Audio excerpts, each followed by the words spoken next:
Welcome back, guys. Here is the second part of our non-monetary rewards. I will remind you that we've done 6 so far in the first video, and this one we're going to discuss further 6, which will complete the 12 non-monetary rewards in our course.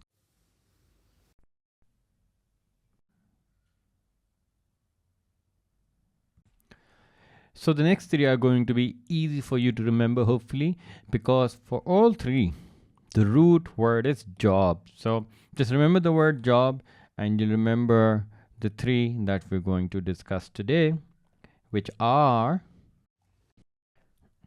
job redesign, first one, job enrichment, the second one, and finally job rotation. So here we're going to discuss 3 different ones. First one, job redesign, then job enrichment, then job rotation. Okay. Now, obviously, all of these will be discussing the actual tasks that an employee is supposed to do. What is a job? A job is a set of tasks that an employee is assigned, and in return, they get the rewards for it, right? So this is going to be all about how the business can make the jobs more exciting or better to or more encouraging, so that the workers feel more motivated to do well for the company. And we'll start off with the first one, which is job redesign. As the name suggests, that you are going to completely change the form of the job here. So what redesign means is when an employee, let's say he's given 5 tasks to begin with. The next time a job redesign process takes place, those 5 tasks will be removed from his list of things, and the employee will be given a completely new set of tasks where the business is entirely, not the business, the job is entirely restructured. We call that job redesign. Complete restructure of the job, and of course, this will be done in consultation with the employee. A smart business and an ethical business would not assign something to an employee who he or she is not willing to take on. So it will be in consultation between the managers and the employee to decide. And this is mostly done to make use of your employee's skills. So maybe the employee who had been working in one department, he has developed certain set of skills which could be used in another department. So that's where his entire job will be redesigned to suit his new set of skills. Now, of course, why is the company doing that? Of course, you want to make sure your workers are motivated, and whenever you are given new tasks to do, where you're asked to prove yourself in a new environment, you will obviously put your best effort forward, and that's what the businesses want, the employees' best effort coming through, and they're able to choose their own new settings. That, sir, I was doing this first, but I think I may be better suited for this. I would like you to consider it. And they're able to portray their best capabilities in the new environment. However, it will take some time for everyone to settle into their new environment, the new job. You are not guaranteed to do well in your new job just because you thought you would be. So those things will take time. There'll be a certain bedding in period, settling in time. And once that's done, of course, this whole thing will be fruitful both for the employee and the business. So that's the first way through which jobs can be made interesting, by simply redesigning it. Another way to do this would be to simply making the current jobs better, which is what enrichment means. Right? Enrichment means to make the whole experience better, more enjoyable, more exciting. And this is where a company tries to add a little bit of a little more challenging tasks on top of what an employee currently has, so that they feel that they're being challenged to learn more, to develop a new skill. And it's also showing an interest from the business in the employees. It shows that the business wants to develop you, wants to train you to become more useful and a more valued employee for the business. So job enrichment is where you rework with challenging tasks on top of your current tasks. Okay. I will again highlight the difference. In redesign, the original ones are taken away and a new set of tasks is given. In enrichment, they are added on to the existing set of tasks. Obviously, when you assign people more responsibility, it automatically means you need fewer people for supervision. Right? People can work on their own. This is a new task here. let me see how productive you can be. So in that sense, it reduces the need for supervision. However, what it does is, when you give people more burden of work, so let's say I was working for a company and I had 5 things to do, and a company decides I have 8 things to do. That means I have to be either more productive in the same time or dedicate more hours in the day to work. In both cases, it increases the pressure on me, the worker, to complete all the tasks, because think about it, if the manager looks down and sees you're not able to handle the added pressure, then you may not be considered for his position when he moves to a senior position. So an employee will take, a positive employee will take job enrichment in a positive way, that if I can show my abilities when the boss is trying to test me, then maybe I can be considered for that higher position when it opens up. So for an employee, it's always useful to look at it in a positive way, which means it becomes an opportunity for them to show what they can do. Okay, job enrichment. Quick pause. If you're finding value in this explanation, there's so much more to discover. At Alt Academy, we break down every A-level concept with the same level of clarity. Now, let's continue. Finally, there is job rotation. Rotation meaning within the same company, you try to move your people within different departments. So let's say I have a car wash, and so there's also going to be washing, there's cleaning, there is finishing, there is polishing. So there's many types of tasks within that one business. So maybe if I'm the guy who's polishing the car and I've been doing it for 10 months, 11 months, a year, it's going to become boring, mundane. And obviously, when it's the same thing over and again, I might get better at it, but eventually I'll become bored of it. And that's where lapses in quality start coming through. You may not be so attentive when you're doing the work. You may not want to show up because it's the same boring work every day. So in a way, it's going to make work quite uninteresting for the employee. So what do you do as a business? You use the policy of job rotation. That's where you move people from, let's say if I was doing the polishing, next month I can work the cash counter. The next month I can do the cleaning part. The next month I can do perhaps just ordering stuff and managing inventory. So what it allows me to do as an employee is, obviously I am doing different things now, so I don't have to be so bored of the same mundane tasks. And secondly, with every new department or new task that I'm assigned, I get to learn a new skill.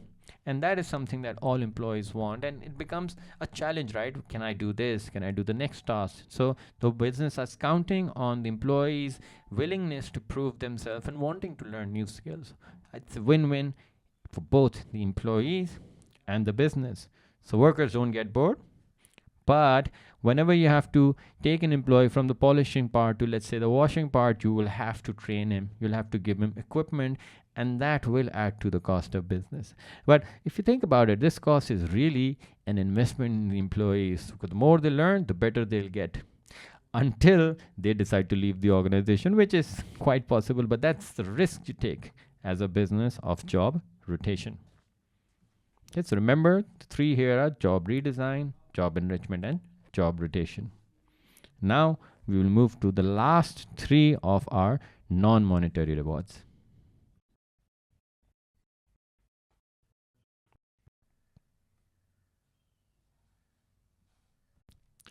Now I know we've been had this for a long time. These non-monetary rewards just don't seem to end. But I promise you, the promised land is right there, within reach. So we're at the final three of these non-monetary rewards, I promise. And they are training, quality circles, and worker participation.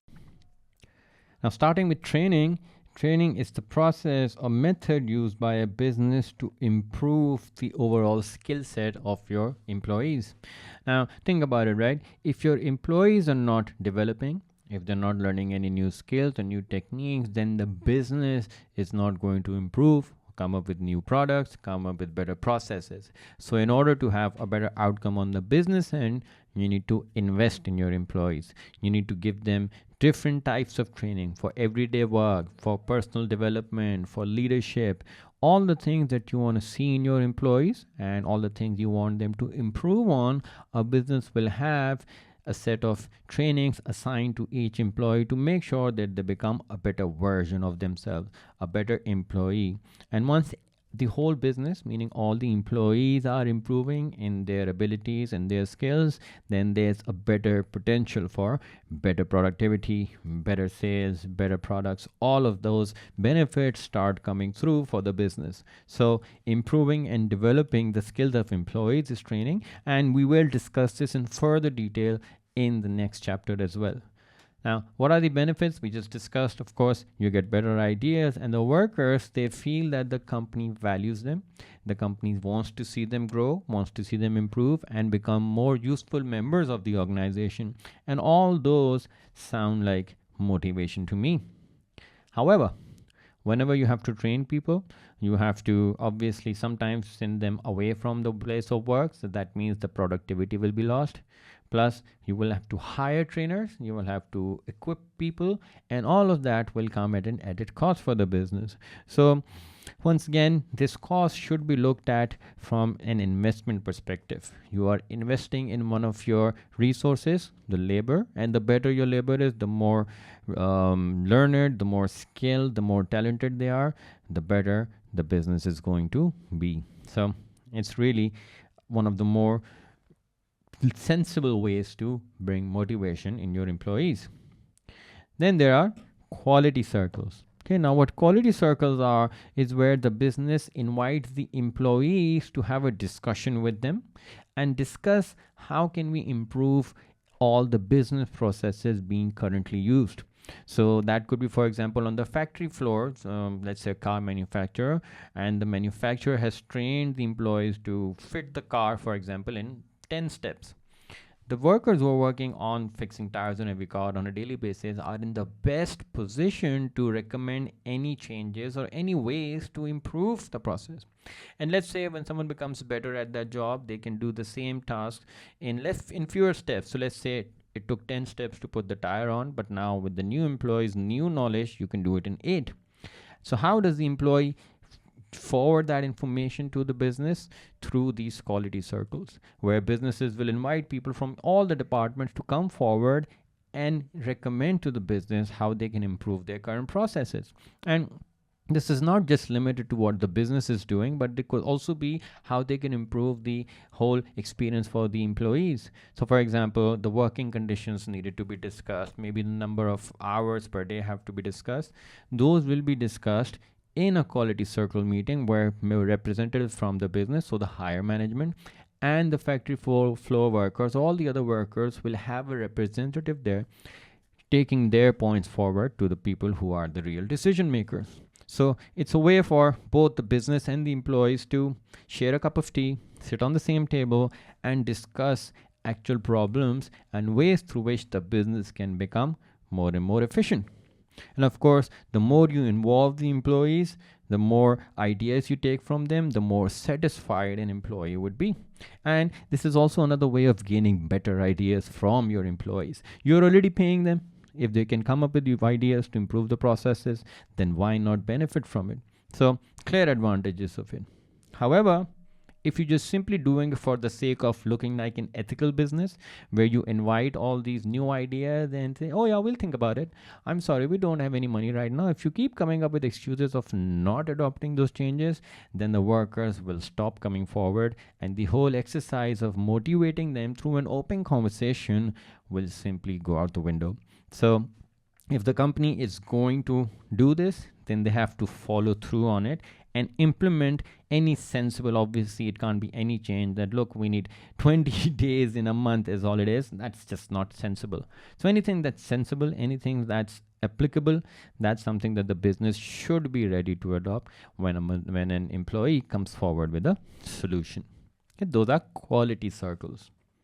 And finally, worker participation. And this just simply means that workers are not slaves. They are there earning a living, and they have a right to be heard. Whatever advice they may have, whatever challenges they may be feeling, if there's any problem that the business is not finding a solution for, they should invite the workers to come forward and take part. And not just in everyday business sense, right? They should be participating in social events, and anything that the bosses are doing for everyone. It should be across the business, not just one or two departments. So if you involve more people at every level, they're going to be more motivated, they're going to be more willing to come forward, give their opinion. And whenever you invite people for their opinion, they obviously feel more enriched, they feel like we're being valued, and the workers will feel that they can make better use of their skills when the business allows them to do it. Okay. Now, of course, you can't ask everyone, because that just means that you're going to have so much time wastage, that listen to everyone and then making sure everyone agrees. So this whole process may take a long time, and especially if you already have an autocratic style leader, where it's a one-man show, people, one guy at the top decides and everyone else simply follows. If that's the structure that you're using, then worker participation goes in the exact opposite direction of it. So those two will clash. Worker participation is more for a democratic style of leadership. Now that that's taken care of, head on over to altacademy.org to watch the rest of our A-Levels business videos. Over 60,000 students have already taken the leap. What are you waiting for?